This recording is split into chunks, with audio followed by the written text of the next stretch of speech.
Hey everyone, my name is Chris Sonksen. I'm the founder of Church Boom, and we are a ministry that is just designed to help pastors and churches grow.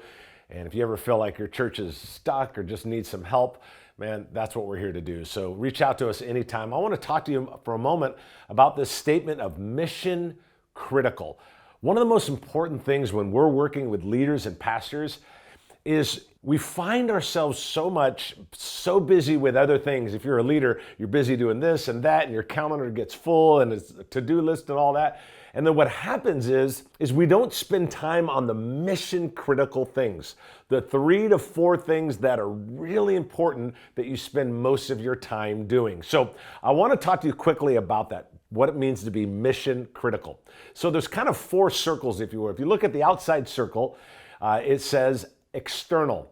The outside circle represents external. And what happens in ministry and as a leader, we get external pressure. Someone wants us to do something. Maybe you're a pastor and someone says, we need to start a Bible study for this, or we need to do that. And there's this outside pressure of people wanting us to do something or add a program or add something. And so we kind of run to that external pressure, which takes us away from the things that are mission critical in our ministry and in our leadership. The second circle is meaningful.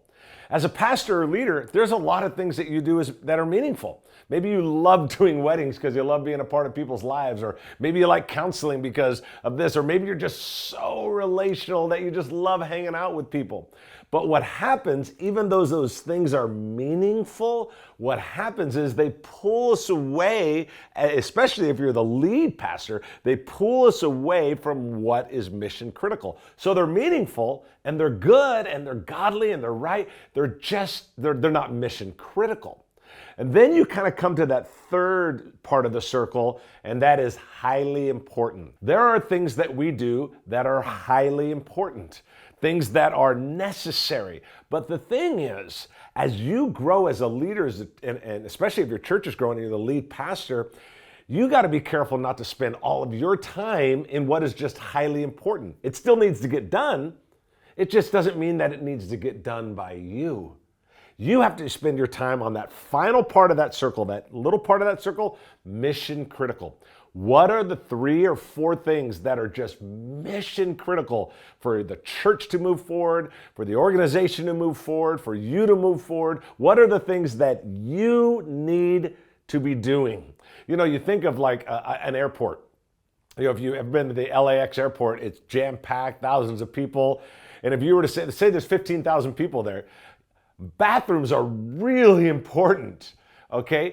Really important. And restaurants for people to eat, and the parking lot's really important. But if the air traffic control goes down, at the same time all the bathrooms go down, no one's gonna care about the bathrooms. They're gonna care about air traffic control, because although the bathrooms are really important, air traffic control is mission critical. That's the same thing with the church and the ministry. There are certain things that are mission critical. Think of Jesus. He spent 70% of his time with his disciples. Why? Because not only did he come to die on a cross and rise from the dead, he came to start the local church.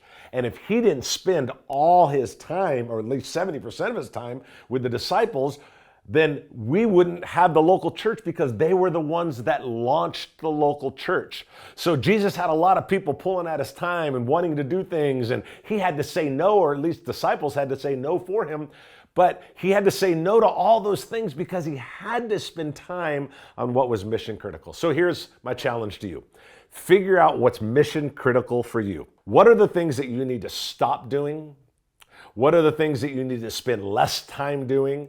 And what are the 2 or 3 or 4 things, at the most 4 things, that are mission critical to move your church, your ministry forward? Doesn't mean the other things aren't important and that someone needs to get them done, but where do you need to be spending 70% of your time to move things forward? If you start thinking about mission critical, I believe with all my heart that God will just take your ministry to the next level.